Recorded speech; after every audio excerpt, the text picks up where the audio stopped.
The dust hung thick and yellow, coating everything in the small, sun-baked town square. It settled on the weary faces of the people gathered, on the rough-hewn auction block, on the 12 children huddled together. Eleanor stood slightly apart, her back straighter than her trembling legs felt. Her gaze fixed not on the cruel man who had sired these children and now sold them like cattle, but on the unfamiliar faces in the crowd. Fear was a bitter taste, sharp and ever-present, but humiliation was a dull, heavy ache beneath it. Her children, from the oldest daughter, nearly a woman herself, to the babe clinging silently to her skirt, represented her entire world, fractured and laid bare for judgment and transaction. They were being sold as a lot, a family unit, an anomaly even in this harsh land where people were sometimes bought and sold. The cruelty was not just the act, but the deliberate severance of their last tethers to any semblance of normalcy, ensuring no single child might escape this fate by being sold alone. The auctioneer's voice droned, a coarse bark outlining their meager strengths and weaknesses, highlighting their number as both a burden and a potential boon to a buyer seeking plentiful, cheap labor. Eleanor squeezed her hands together, nails biting into palms. Her only prayer was that whoever bought them would not separate the children, that they would face whatever fresh hell awaited them together. The bids were low, cautious. 12 mouths to feed was a deterrent. The sun beat down, relentless, mirroring the oppressive weight of her despair.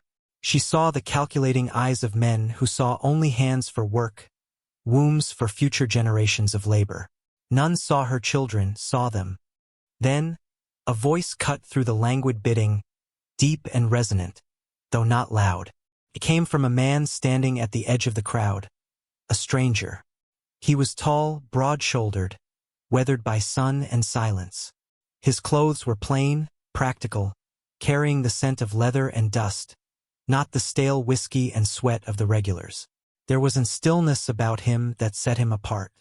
His bid was significantly higher than the others, stated with quiet finality. A ripple went through the crowd. He wasn't haggling, wasn't testing the waters. He simply named a price that silenced the competition. The auctioneer, momentarily flustered, called the price again. No one challenged it. Sold. To the stranger. Eleanor's breath hitched. Sold. All of them. To him. Her eyes met his across the dusty space. His gaze was unreadable, steady, revealing nothing of his intentions. Was this a new master, perhaps even crueler for his mystery? Her mind raced, conjuring horrors. What did a man like that want with a family of 12? He didn't look like a farmer needing hands for a vast field, nor a rancher requiring drovers. He looked self-contained, lone. The contract was quickly signed, the small stack of paper transferred from her father's hand to the buyers. Her father, pocketing the money, didn't spare them a glance. They were no longer his concern. They were property transferred. The stranger, the buyer, approached. He didn't smile, didn't offer a hand. He simply motioned with his head towards a large, sturdy wagon hitched nearby, piled high with supplies, not tools of torment. "Gather your things," he said, his voice gravelly but not unkind. It was the first time she heard him speak directly to her. Your things. Not my things. It was a small word, but it caught in her mind, incongruous with the transaction that had just occurred. Her children, sensing the shift, pressed closer to her. Their small faces upturned, filled with a mixture of fear and bewildered hope. Hope was dangerous, she knew. It made the fall harder.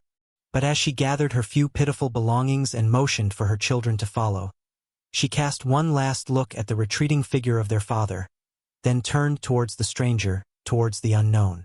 The wagon waited, a silent promise or a looming threat under the vast, indifferent sky. The journey began under the same relentless sun.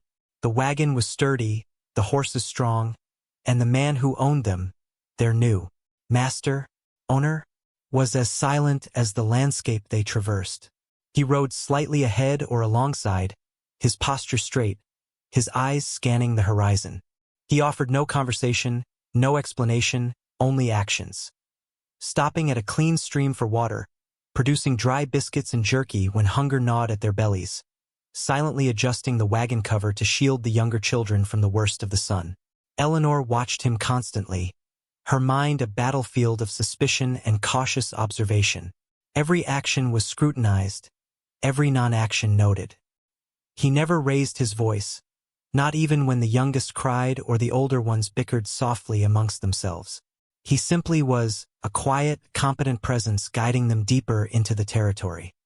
Her children, initially terrified, began to relax by degrees. Fear is exhausting, and after a day of travel without a harsh word or a cruel gesture, it was hard to maintain. They still clung to Eleanor, but their gazes, too, began to study the man with a hesitant curiosity. He had a name, they learned, spoken only once when a lone traveler crossed their path, Gideon. Gideon suited him, solid and ancient. Eleanor held onto her fear, though. It was a shield, a warning. She had lived a life where kindness was a mask for manipulation, where control was exerted through pain and unpredictability. Gideon's predictability, his steady provision, his lack of demands, was the most unpredictable thing of all. What was the price? There was always a price. She thought of her life before. Her father's ownership had felt absolute, a suffocating weight from which there was no escape. He had controlled their food, their movements, their very existence, selling off pieces of their lives whenever it suited him, culminating in this final, ultimate sale.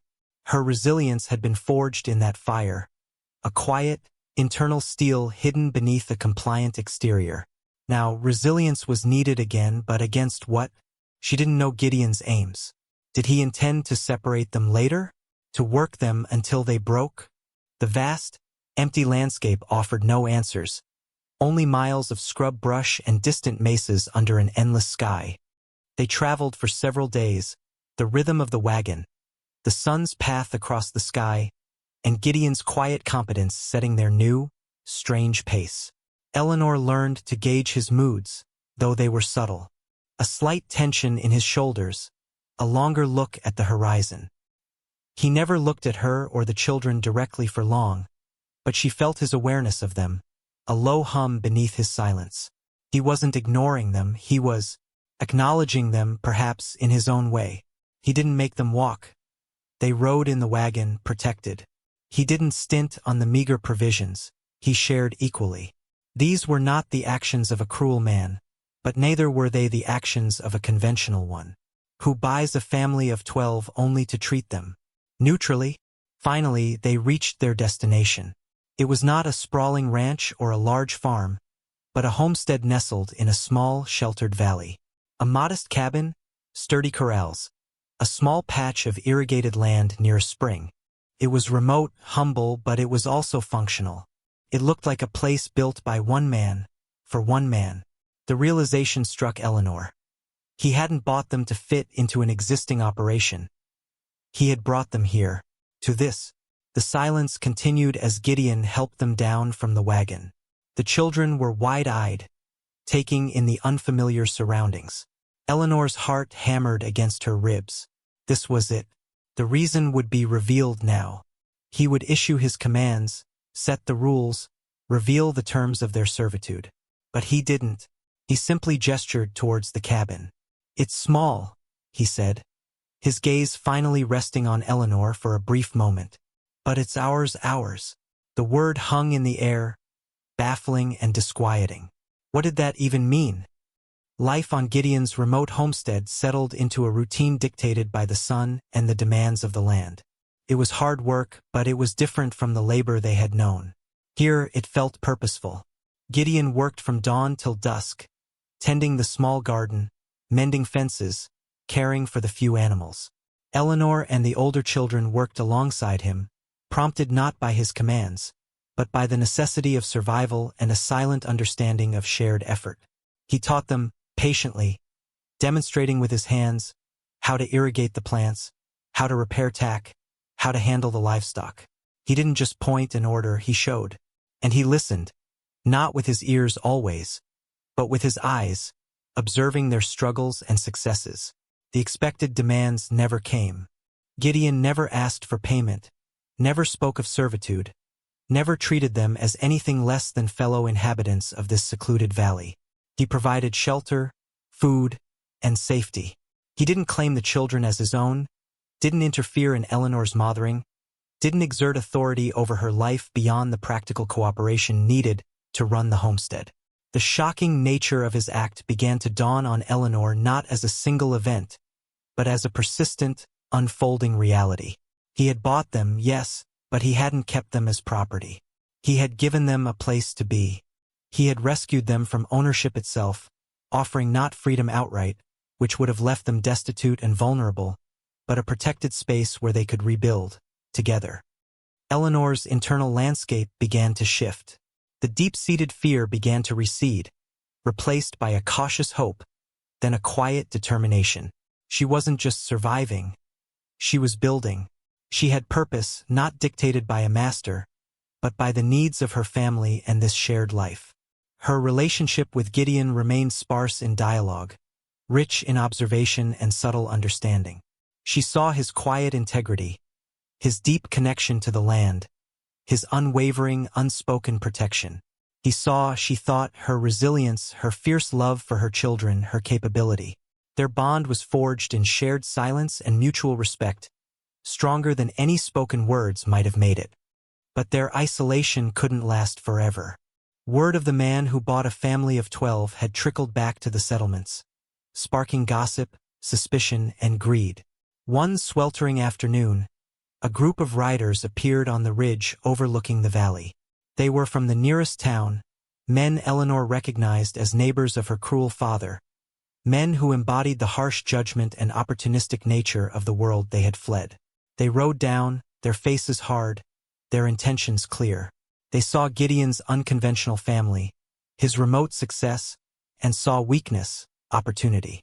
They demanded to know his business, hinting darkly about impropriety and claiming the children might be better off under the care of the community. Code for splitting them up and selling them for labor individually. Gideon stepped forward, placing himself between the riders and the cabin where Eleanor and the children stood watching, tense and fearful. He didn't raise his voice, but his stillness was potent, radiating a quiet, dangerous resolve. Eleanor felt a surge of fierce protectiveness rise within her. This was her home now, her family's sanctuary, and Gideon was its guardian. She would stand with him. The children, sensing the threat, huddled closer together, but their eyes, too, were fixed on Gideon, on the man who had given them refuge. The air crackled with tension, the dust settling around the intruders like a shroud. The confrontation escalated quickly. The lead rider, a burly man with a sneer, spurred his horse forward, attempting to intimidate Gideon. Gideon didn't back down. He stood his ground, his hands deliberately visible, empty, but his posture radiating unwavering strength. He spoke, his voice low but carrying across the yard. "You have no business here. This land is mine, and these people are under my protection." His words weren't a claim of ownership, but a declaration of responsibility. The riders, expecting a subservient or fearful man, were taken aback by his quiet defiance. Insults were exchanged, threats were made. The tension was a coiled spring, ready to snap. Eleanor, watching, knew this moment was critical. This was the test of their new life, of Gideon's promise, of her own strength. She had been property defined by others. Now she was something else. She looked at her children's faces, fear etched there, but also a flicker of trust in the man standing before them. She looked at Gideon's back, broad and solid against the threat, and a decision solidified within her. She stepped forward from the cabin, moving to stand beside Gideon, a silent, unexpected show of unity. She wasn't armed, but her gaze, meeting the eyes of the riders, was steady and resolute. Her children followed suit, gathering behind them, a silent phalanx.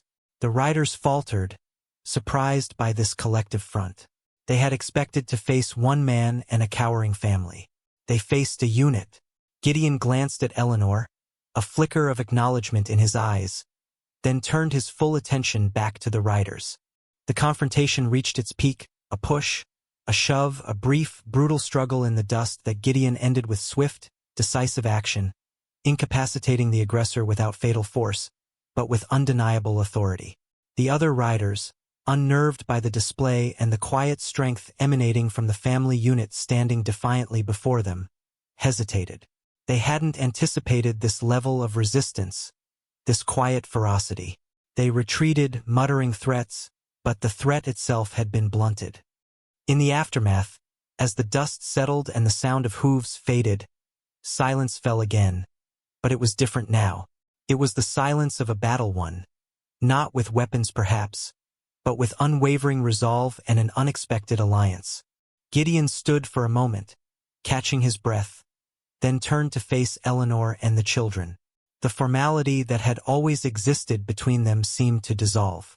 Eleanor looked at him, seeing past the stoicism to the man who had, against all logic and expectation, given them a chance. He hadn't bought them to own them. He had bought them to free them from being owned.